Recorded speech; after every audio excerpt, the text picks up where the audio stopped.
Et voilà, de retour pour une série d'exercices sur les suites d'intégrales.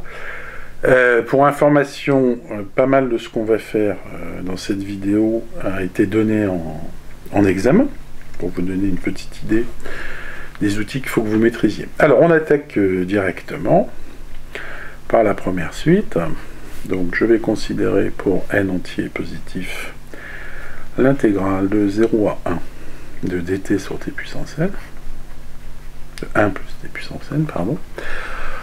Cette fonction est certainement très bien définie, elle est continue sur le segment 0,1, donc l'intégrale ne pose aucun problème. Alors on vous demande de calculer les premières valeurs. Eh bien, I0, c'est l'intégrale de dt sur 2, entre 0 et 1, donc ce qui me fait 1,5. I1, eh bien c'est l'intégrale de 0 à 1 de dt sur 1 plus t, primitive évidente, eh bien c'est log de 1 plus t, compris entre 0 et 1, c'est-à-dire log de 2. I2, c'est l'intégrale de 0 à 1 de dt sur 1 plus t2, bien primitive à nouveau usuelle, arc tangente t, entre 0 et 1, bien ça me fait pi sur 4. Bien, 1,5 log de 2, pi sur 4. Donc on voudrait connaître un peu le comportement asymptotique de cette suite, sa limite, et puis un peu plus. On voudrait un développement limité en 1 sur n, à l'ordre 1. C'est l'objet de l'exercice. Alors, première chose, on vous demande de montrer que la suite IN est strictement décroissante. Donc vous êtes amené à considérer la suite IN moins IN plus 1 et montrer qu'elle est strictement positive, cette suite.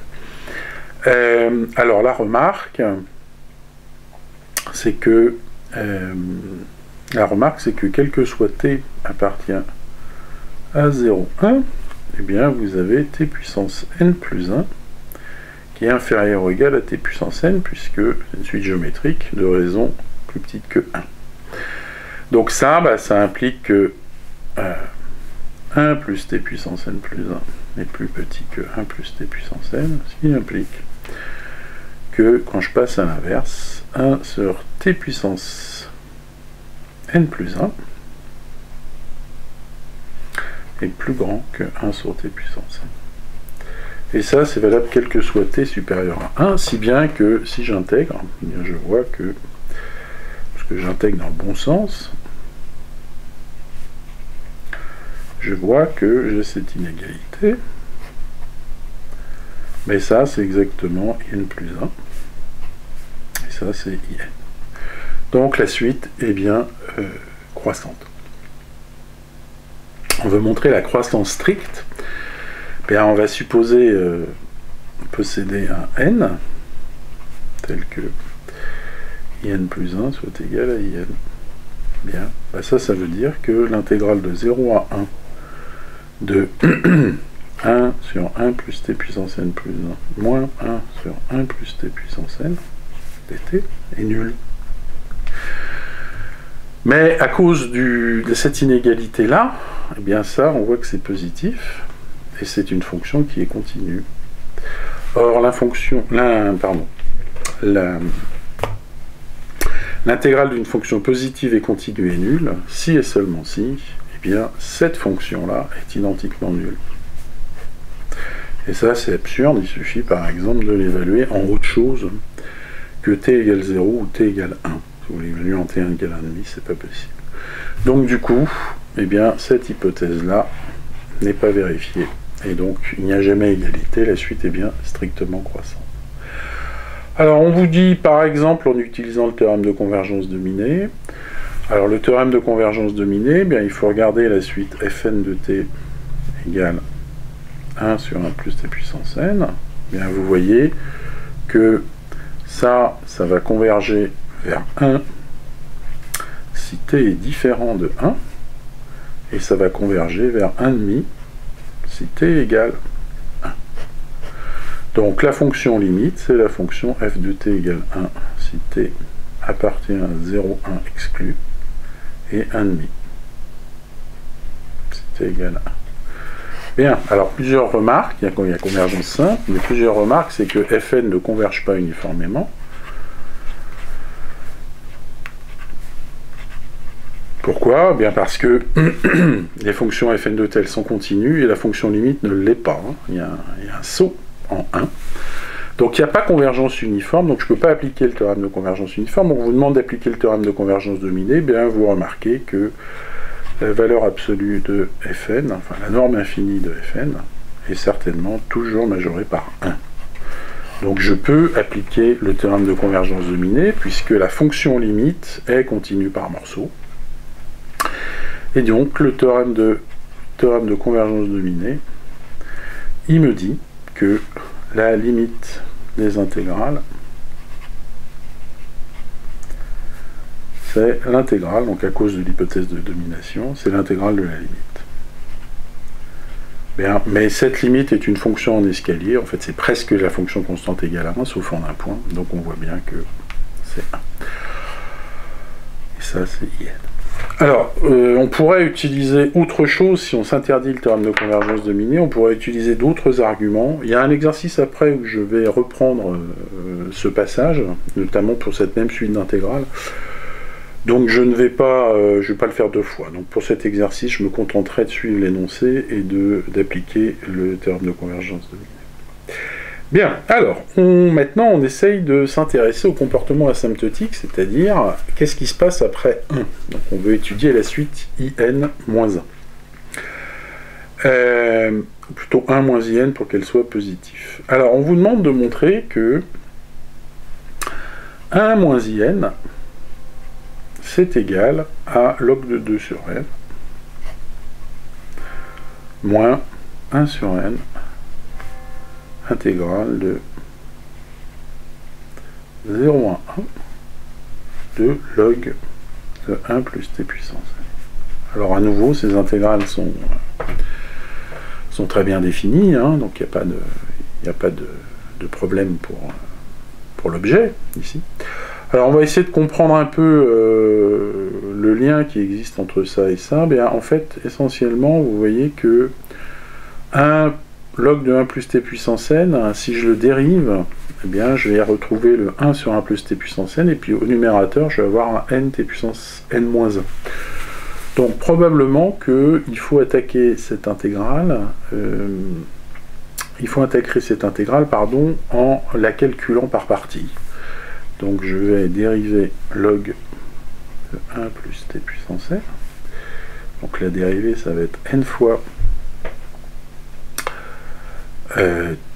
t puissance n moins 1 sur 1 plus t puissance n, et puis je vais primitiver 1, ce qui va me faire t. De sorte que, donc je choisis de me concentrer sur cette intégrale et essayer de voir que je peux recoller les morceaux.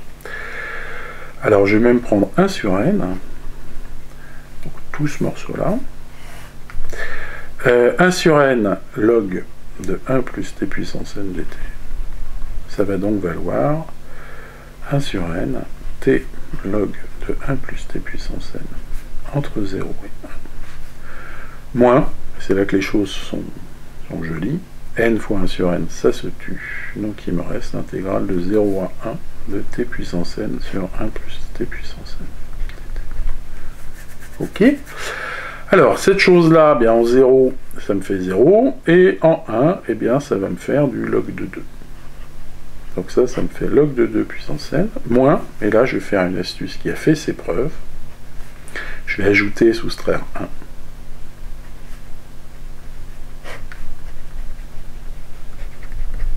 De sorte que, eh bien, ici, vous faites apparaître 1, moins 1 sur 1 plus t puissance n. Donc, cette intégrale, elle est égale, alors, j'ai mon facteur log de 2 sur n, moins, alors je vais intégrer 1 entre 0 et 1, ça me fait 1, plus l'intégrale de 0 à 1 de dt sur 1 plus t puissance n. Oui. Autrement dit, vous voyez qu'ici j'ai in. Oui. Eh bien, si je... donc j'ai cette égalité-là. Eh bien, si je passe le moins 1 plus in de ce côté-là et que je passe ça de l'autre côté, vous voyez qu'on obtient exactement la proposition demandée. Bien. Alors ça c'est intéressant parce que vous voyez que du coup on commence à avoir un début de développement asymptotique. J'ai in qui va être égal à 1 moins log de 2 sur n plus 1 sur n, cette quantité-là. Alors pour que ce soit un vrai développement asymptotique, il faudrait que ça ce soit un petit taux de 1, il faudrait que ça tende vers 0, et c'est l'objet de la question suivante.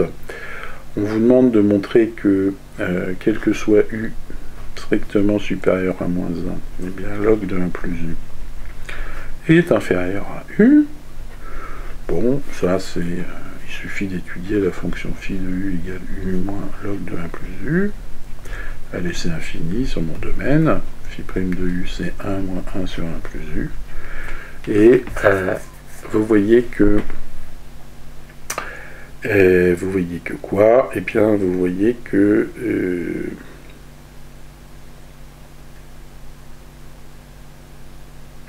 vous voyez que phi prime de u égale 0, si et seulement si, eh bien u égale 0. Il suffit de résoudre l'équation 1 égale 1 sur 1 plus u égale 1, u égale 0.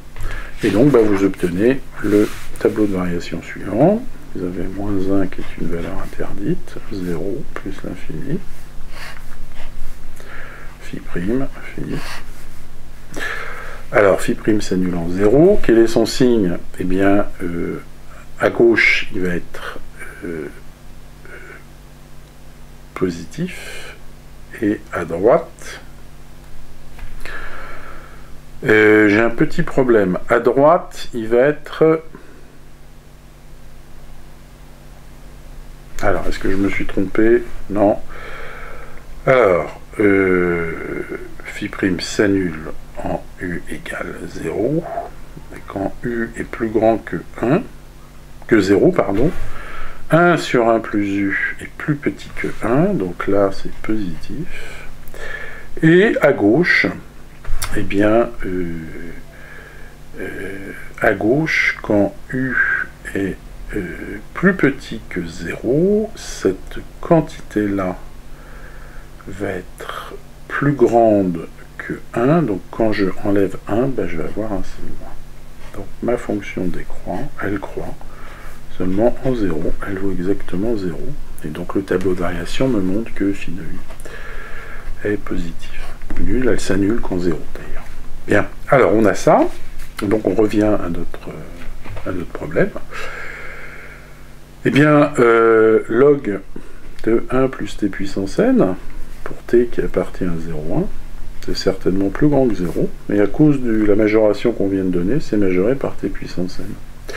Donc du coup, eh bien, mon intégrale de 0 à 1 de log de 1 plus t puissance n dt va être plus grand que 0. Et ça va être majoré par cette intégrale-là, mais cette intégrale-là, elle fait exactement 1 sur n plus 1. Puisqu'une primitive, c'est t puissance n plus 1 sur n plus 1. Et vous voyez que ça tend vers 0. Conclusion, bien, vous avez prouvé finalement que... où est-ce qu'était ma formule? Voilà, vous avez montré que cette suite d'intégrales, ça, c'est un petit taux de 1 en n. Et donc, vous voyez, pour finir, que in, c'est bien 1 moins log de 2 sur n, plus un petit taux de 1 sur n, c'est-à-dire vous avez un développement limité à l'ordre 1. Alors, on pourrait s'amuser et pousser les développements limités un petit peu plus loin, en utilisant à chaque fois de l'intégration par partie et en essayant, à chaque fois on va avoir une suite d'intégrales et essayer de majorer cette suite. Voilà. Ok, voilà pour cet exercice. Exercice suivant,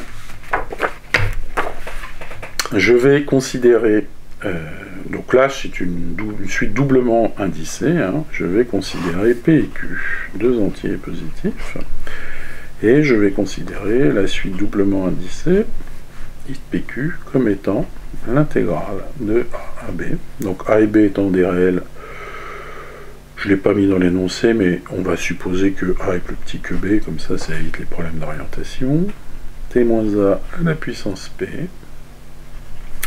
B moins T à la puissance Q. Bien. Juste un point, pas nécessaire pour la suite de l'exercice, mais vous voyez que t moins a est positif et que b moins t est positif aussi. J'intègre donc une fonction positive. Et vous voyez que cette fonction, c'est une fonction polynôme. Voilà. On vous demande de former une relation de récurrence entre IPQ et I plus 1, Q moins 1. Alors, pour que ça puisse se faire, il faut que Q moins 1 ait un sens. Donc, il va falloir considérer Q plus grand que 1. Oui. Et P quelconque, supérieur à 0. Et vous voyez que pour faire apparaître du P plus 1 et du Q moins 1, bien vous voyez qu'il y a une intégration par partie qui est pratiquement obligatoire, c'est-à-dire dériver ce terme-là et intégrer celui-là. Donc je vais dériver B moins T à la puissance Q, et bien ça me fait, alors j'ai moins T à dériver, ça me fait moins Q, B moins T à la puissance Q moins 1, et je vais primitiver T moins A à la puissance P, ben ça c'est T moins A à la puissance P plus 1 sur P plus 1. Bon. Et j'obtiens donc que IPQ, eh bien c'est 1 sur P plus 1, B moins T à la puissance Q, T moins A à la puissance P plus 1, compris entre A et B. Moins par moins, ça fait plus, donc plus Q sur P plus 1. Intégrale de T moins A puissance P plus 1, B moins T puissance Q moins 1, qui est exactement I P plus 1, Q moins 1. Bien. Le dernier point, c'est que ça, c'est certainement nul. Pourquoi? Bien parce que en B, comme Q n'est pas égal à 0, ici, ça va me faire 0 à la puissance un truc non nul, ça me fait 0. Et en A, ben, ça me fait 0 aussi. Et donc, la relation de récurrence qui vous est demandé de trouver, c'est IP plus Q. Alors, je répète, hein, P est supérieur à 0 et Q est supérieur à 1. C'est que...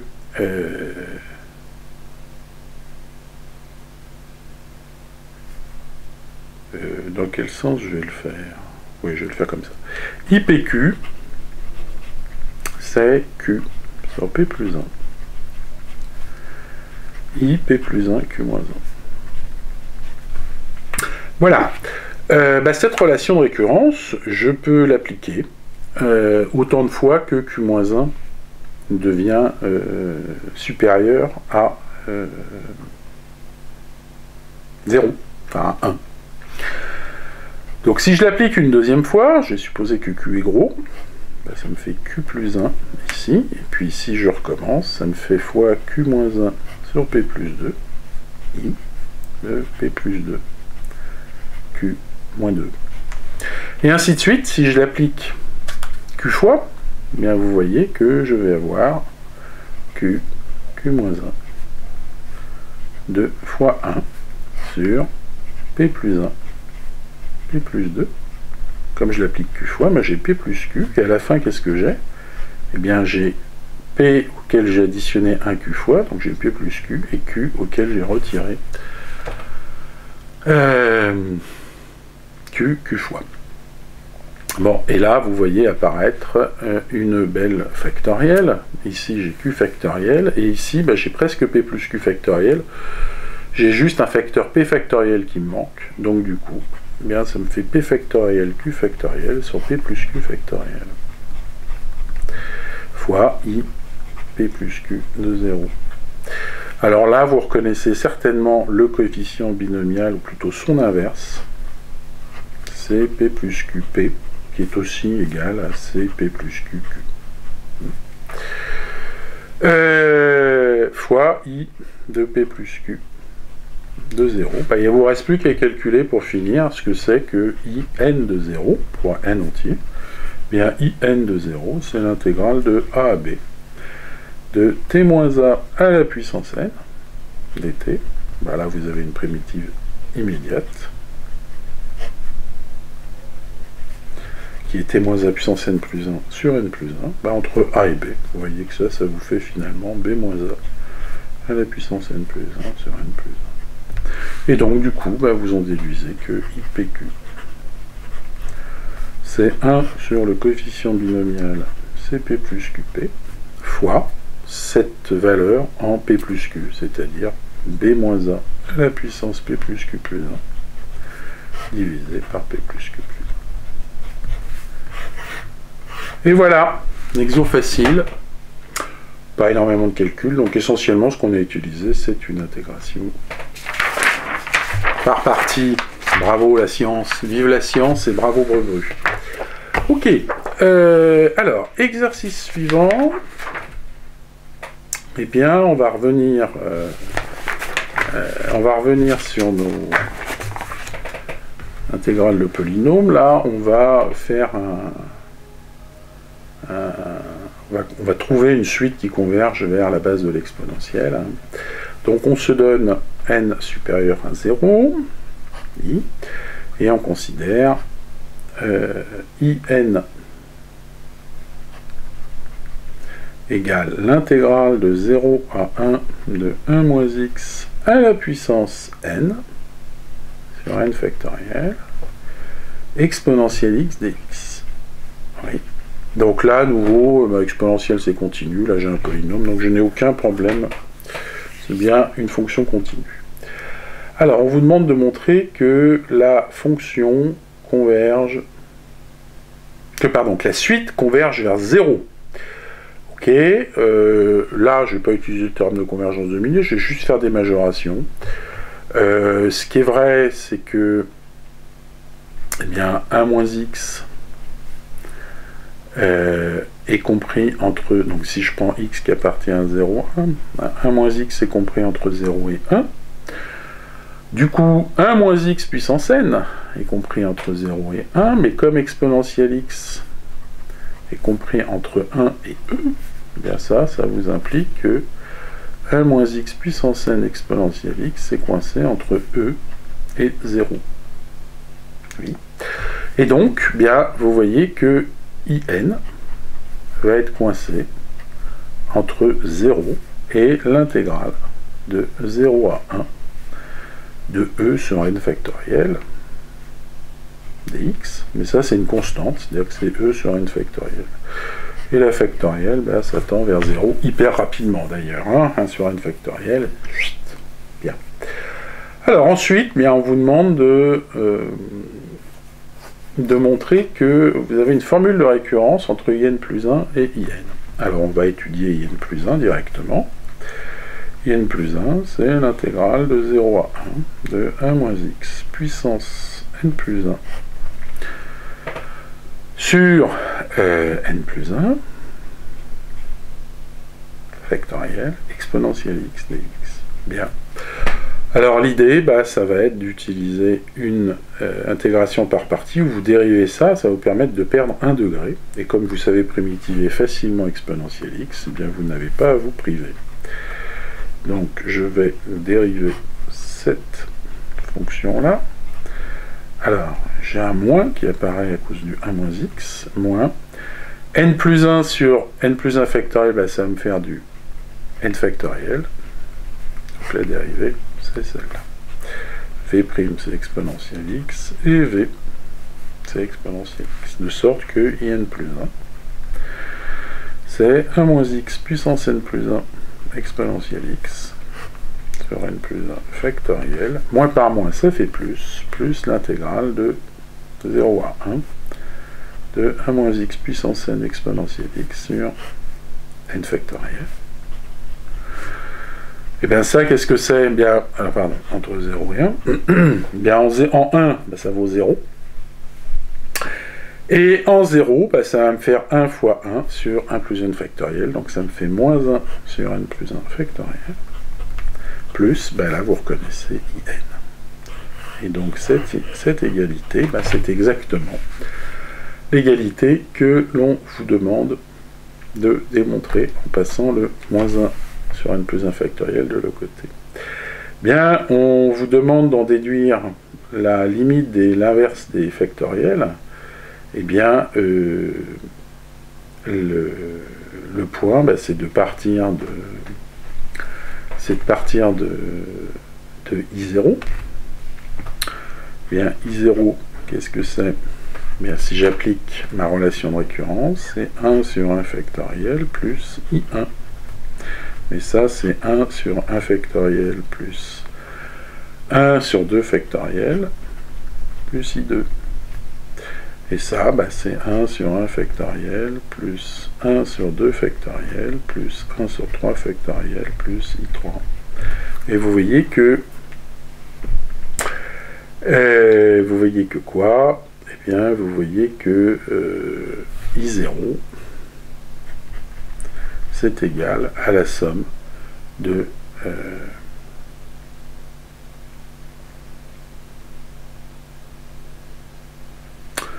alors, je me suis trompé certainement quelque part. Non, je ne me suis pas trompé. C'est la somme de k égale 1 à n de 1 sur k factoriel plus ik. Plus in, pardon. Oui. Bon, et l'intérêt, c'est que bah, vous savez que in tend vers 0. Donc, ce qui est vrai, c'est que cette somme-là, elle va tendre vers I0. Alors, il me reste à calculer I0. Bien, que vaut I0? I0, c'est l'intégrale de 0 à 1 d'exponentielle x dx. Mais ça, qu'est-ce que c'est? Ben, c'est exponentielle x entre 0 et 1. C'est-à-dire, c'est exponentielle, c'est e moins 1. Et donc, bien, si je remplace la valeur de I0 et que je passe le 1 de l'autre côté, j'ai I0 qui vaut 1 plus cette somme.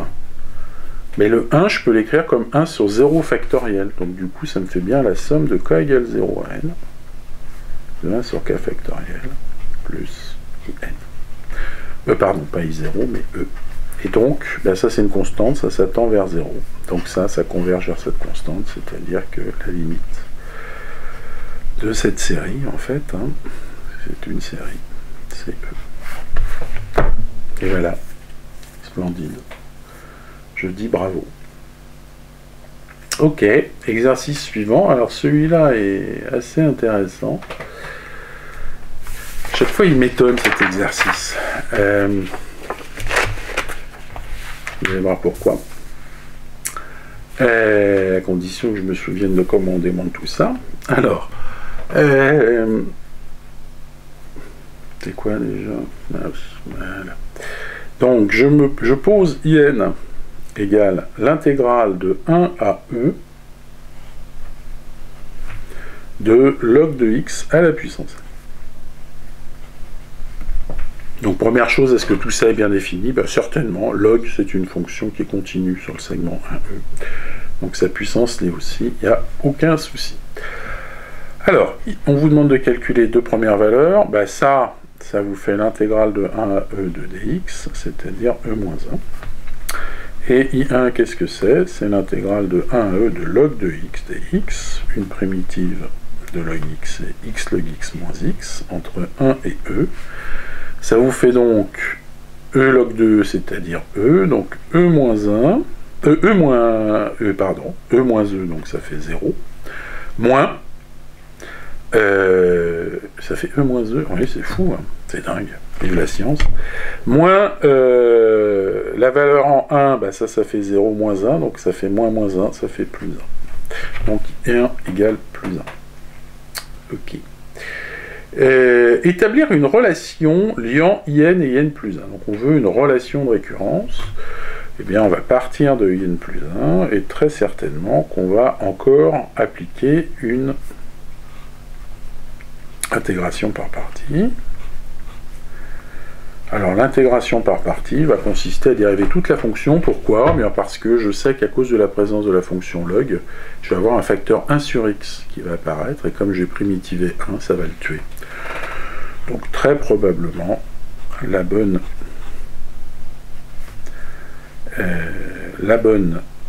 intégration par partie, c'est n plus 1 log de x à la puissance n sur x. Bien. Et donc du coup, in plus 1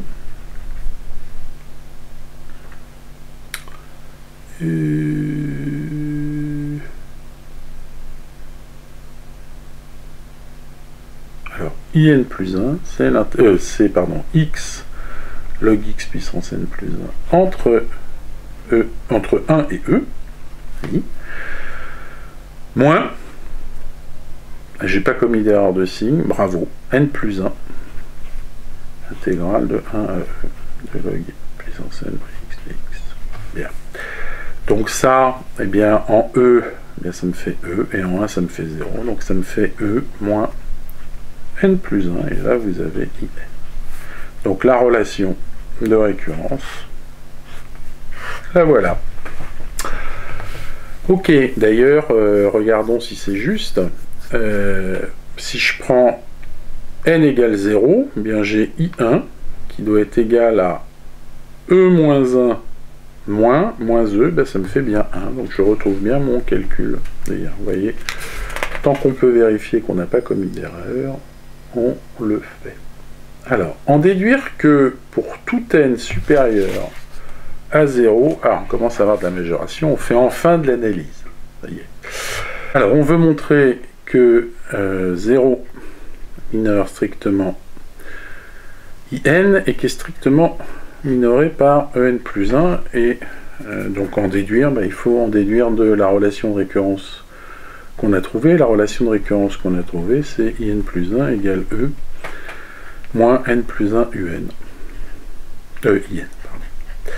Bon, il suffit de diviser par N plus 1 et de passer le IN d'un côté. Et le IN plus 1 sur N plus 1 de l'autre côté.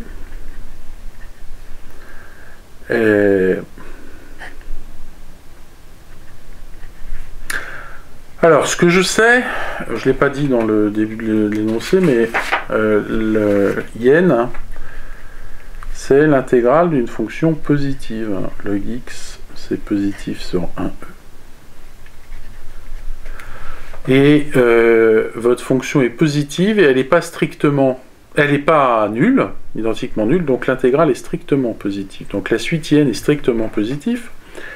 Donc du coup, eh bien, vous avez bien IN strictement positif, mais IN plus 1 sur N plus 1, c'est aussi strictement positif. Donc ça, c'est inférieur à... alors j'ai oublié le N plus 1 ici, j'ai tout divisé par N plus 1, ça va être strictement inférieur à E sur N plus 1. Voilà. Donc vous avez établi votre inégalité, donc c'est vraiment une conséquence de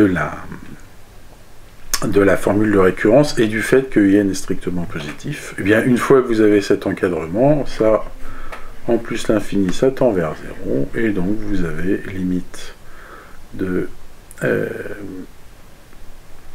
IN qui va donc être égal à 0. Voilà. Bien, petit problème électrique, donc on reprend, on a montré que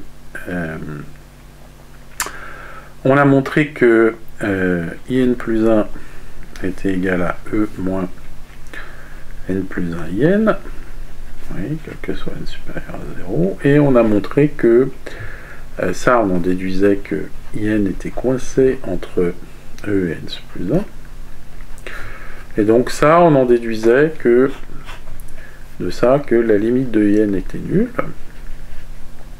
Ok, et maintenant on veut un équivalent simple de in, bah, il faut revenir à cette relation-là. Vu que in plus 1 tend vers 0, puisque on vient de montrer que la limite de n c'était nul, vous voyez que la limite de e moins n plus 1 in égale 0. Ouais, mais ça veut dire que la limite de n plus 1 in égale e, c'est-à-dire que e est équivalent à que in est équivalent en n à e sur n plus 1, ce qui est aussi équivalent à e sur n. Donc un équivalent de la suite, c'est e sur n. Ok, alors bon, jusque-là, bah, pas grand-chose. Ce qui m'étonne, c'est la dernière question. C'est ça qui me fascine dans cet exercice. C'est que maintenant, on s'intéresse aux suites qui satisfont la relation de récurrence satisfaite par la suite un. Oui. Alors, des suites comme ça, eh bien, vous voyez qu'elles sont paramétrées par leur premier terme. Hein. Une fois que vous avez fixé le premier terme, vous avez fixé la suite. Ok, donc on s'en donne une, et justement, on va supposer que... donc j'ai pris U0 égale A, et je vais supposer que ce n'est pas I0. Ben vous allez voir que les suites qui satisfont ça et qui ne sont pas IN, bien, elles ont une propriété qui est très étrange par rapport à la suite IN. Enfin, radicalement opposée, plus exactement. Alors, on rappelle que IN plus 1, c'est E moins N plus 1 IN, si bien que si je fais la différence des deux choses, on vous suggère d'étudier IN égale valeur absolue de UN moins IN. Oui.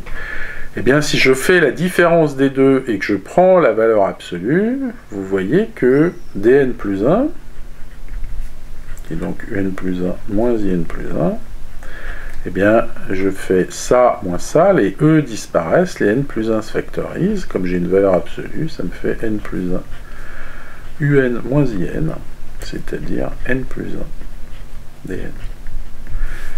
Bah, c'est formidable parce que par récurrence, vous voyez que, par récurrence immédiate, hein, vous voyez que dn, ce n'est rien d'autre que n factoriel fois des zéros. Oui, bah, des zéros est non nul, puisque j'ai pris u0 différent d'i0, donc ça, vous voyez que ça tend vers plus l'infini. Bien, mais comme dn, c'est un moins in, ça tend vers l'infini, mais in tend vers 0. Donc ça implique que limite de valeur absolue de un au plus l'infini. Bon, et ça c'est magnifique parce que ça dit que parmi toutes ces suites récurrentes, oui, elles, en valeur absolue, elles tendent toutes vers plus l'infini, sauf une. Il y en a une et une seule, et cette suite, bah, c'est précisément la suite IN qu'on a étudiée dans cet exercice. Voilà, coup de bol, on est tombé dessus. Bien, exercice suivant, ce sera le dernier de cette vidéo. Là aussi, c'est tombé en examen, il n'y a pas de difficulté, c'est juste que on essaye de travailler proprement sur cette intégrale. L'intégrale de 0 à 1 de dt sur 1 plus t2, bah, on va commencer par les calculer. Bah, c'est arctangente de t entre 0 et 1, c'est pi sur 2, pi sur 4. Donc cette intégrale, elle n'est pas compliquée à calculer. Ce qui va nous intéresser, c'est en fait l'idée générique, c'est que vous avez que 1 plus 1 sur 1 plus t2, c'est la somme des moins t au carré à la puissance k pour k égale 0 à plus l'infini. Mais ça, donc ça c'est parce que c'est les suites d'une terme géométrique, ça marche seulement si valeur absolue de t est strictement inférieure à 1. Et nous, on intègre en 1. Vous voyez, on a envie de faire un passage à la limite pour arriver au fait que quand vous intégrez ça terme à terme, ce qu'on va faire dans l'exercice, eh bien la série numérique que vous obtenez tend bien à faire pi sur 4. Mais vous voyez que là, je ne peux pas l'appliquer directement. Hein, j'ai pas parce que en fait, cette série-là ne converge pas uniformément sur 0. Donc on est obligé de bricoler un petit peu, mais c'est pas très gênant. Et on commence par montrer que, vous voyez, je prends les premiers termes de cette série et je les intègre entre 0 et 1. Donc on va remplacer le manque de théorème de convergence uniforme par un calcul explicite. Vous voyez, moins t carré à la puissance k dt. Il faut montrer que c'est pi sur 4 plus moins 1 puissance n intégrale de 0 à 1 de t puissance 2n plus 2 sur 1 plus t carré.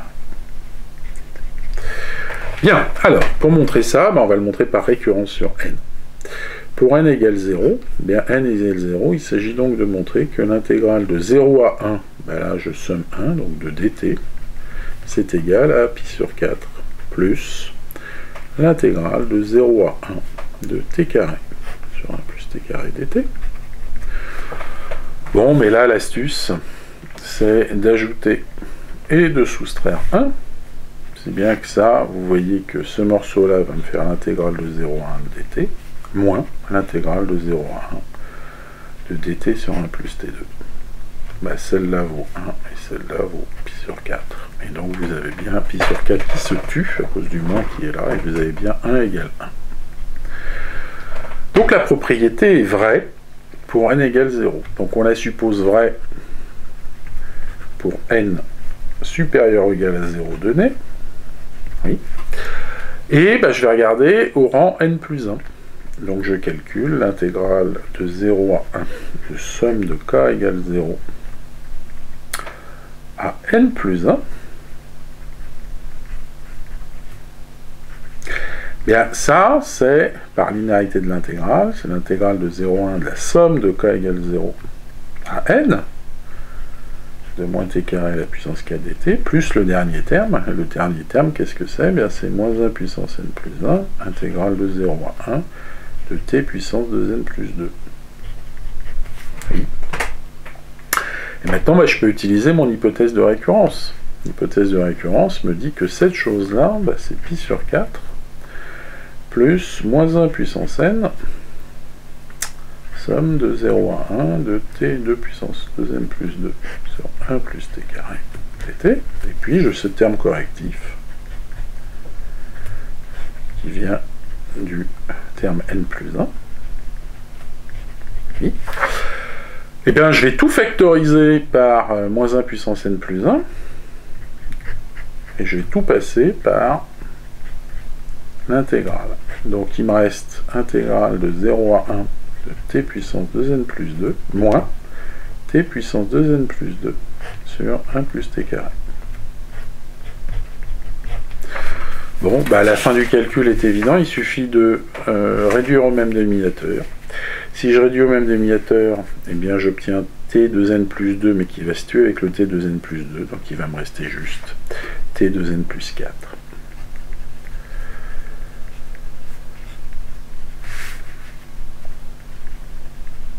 Et qui est bien la formule que je souhaite montrer au rang n plus 1. Voilà. Voilà pour la formule. Après, c'est presque terminé, parce que une fois que j'ai cette formule, il suffit d'intégrer, elle est écrite là, il suffit d'intégrer terme à terme, hein, c'est-à-dire que cette somme-là, et bien comme c'est une somme finie, je ne sais pas pourquoi j'ai mis un moins, fait partie des trucs freudiens, ça voyez-vous.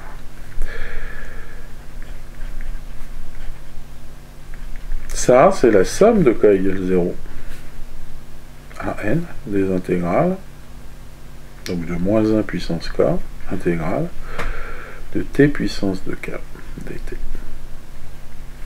seulement cette chose-là, mais ça fait bien, facile à calculer, c'est bien 1 sur 2k plus 1. Voilà. Et bien ça vaut, grâce à la question précédente, cette somme-là, elle vaut pi sur 4 plus moins 1 puissance n de l'intégrale de 0 à 1 de t puissance 2n plus 2 sur 1 plus t carré. Bien. Et là, vous voyez apparaître une fonction fn de t, dont on va s'intéresser à la limite. C'est une suite de fonctions. Eh bien, vous voyez que fn de t, quand n tend vers l'infini, ça tend vers, alors quand t est différent de 1, bien là j'ai une suite géométrique qui va donc tendre vers 0. Donc c'est si t est strictement inférieur à 1, et si t égale 1, eh bien vous voyez que ça tend vers 1,5. Oui.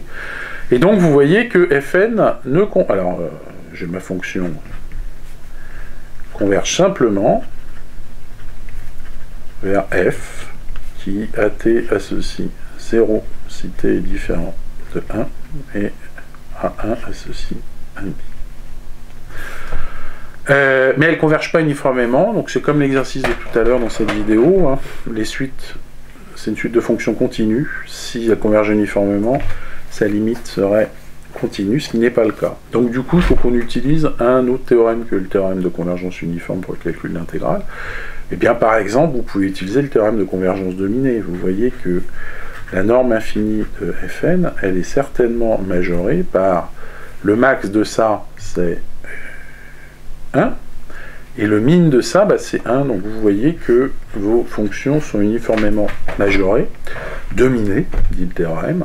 La limite des suites est bien continue par morceau, puisque c'est une fonction en escalier, et bien vous voyez donc que la limite en n de cette suite d'intégrales, ça va être l'intégrale de ma fonction limite f, mais elle est nulle sauf en un point, donc son intégrale est bien sûr nulle. Et donc vous voyez que par passage à la limite, vous obtenez le résultat que la limite de cette chose-là va être égale à pi sur 4. Bien. Alors comme je l'avais promis tout à l'heure au premier exercice de cette vidéo, on va essayer de redémontrer cette propriété-là, mais sans utiliser le théorème de convergence dominée. Alors, comment faire? Eh bien, la remarque, c'est que si vous travaillez, on va essayer de faire de l'analyse propre, parce que le théorème de convergence dominée, il est bien gentil, mais il écrase les choses. Donc, il écrase ce qu'il y a de sous-jacent. Il est évidemment très utile, mais il écrase ce qui est sous-jacent.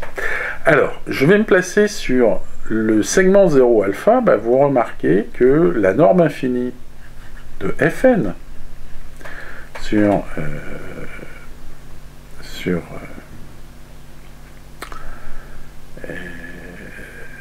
0 alpha, pardon, ma fonction Fn, vous voyez qu'au numérateur elle est maximale en alpha et au dénominateur elle est minimale en 1, donc vous voyez que ça c'est majoré par alpha à la puissance 2n plus 2. Mais comme alpha est strictement supérieur strictement inférieur à 1, ça tend vers 0. Conclusion, Fn converge uniformément vers la fonction nulle sur 0 alpha. Bon, et l'idée, c'est de casser mon morceau, c'est-à-dire d'étudier mon intégrale, ou plutôt ma suite d'intégrales,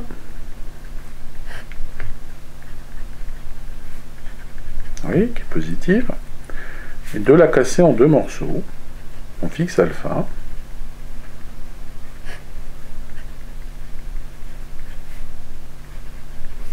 plus le morceau qui manque, alpha à 1, t puissance 2n plus 2, pardon, sur 1 plus t2. Et en fait, on va majorer, alors tout ça est positif, hein, on va majorer ce morceau par une constante. Par exemple, ça c'est majoré par 1 et ça c'est minoré par 1, donc vous voyez qu'en fait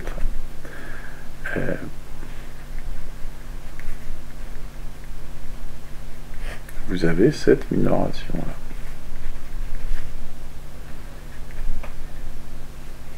Donc là, c'est majoré par 1, donc je vais avoir 1 moins alpha. Oui. Ok. L'idée, et ça c'est vraiment, c'est pour ça que je prends un petit peu de temps pour vous l'expliquer, parce que c'est vraiment ça, faire de l'analyse. L'idée, ça va être, vous voyez, d'utiliser le fait que quand j'ai fixé alpha, eh bien ça va tendre vers 0. Oui. Et alpha, je peux le fixer comme je veux. Oui. Donc, ce que je vais essayer de montrer, c'est que cette quantité, eh bien, elle est toujours plus petite que epsilon, à partir d'un certain rang. Et ce qui sera la définition même du fait que cette suite-là tende vers 0. Donc je vais me donner epsilon supérieur à 0. Oui. Ok. Et eh bien, je vais poser alpha égale 1 moins epsilon. Crac. Donc je vais prendre epsilon plus petit que 1. Ok. Et eh bien, ce que je sais, c'est que quel que soit n, j'ai cette quantité qui est majorée par ça plus epsilon. Oui. Mais ce que je sais, c'est que cette suite converge uniformément. Donc, il existe, pour ce alpha-là, il existe un grand n, tel que, quel que soit petit n supérieur à grand n, eh bien, cette intégrale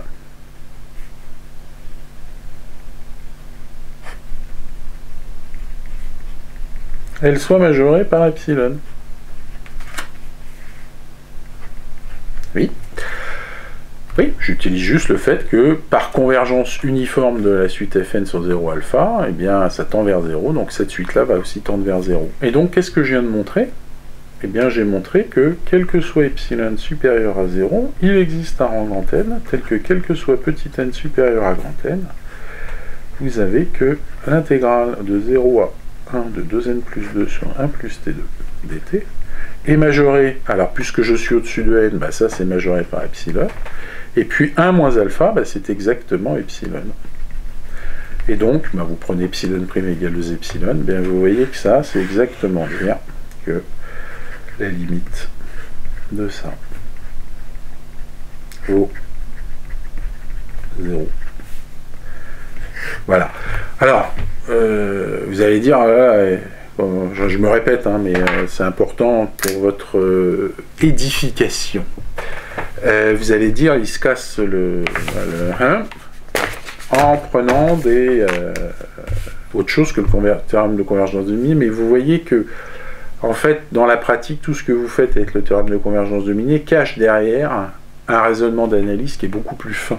C'est-à-dire, on comprend, vraiment ça c'est de l'analyse. C'est-à-dire, on comprend comment on peut arriver en coupant les morceaux et en contrôlant chaque morceau, on peut arriver à contrôler les choses.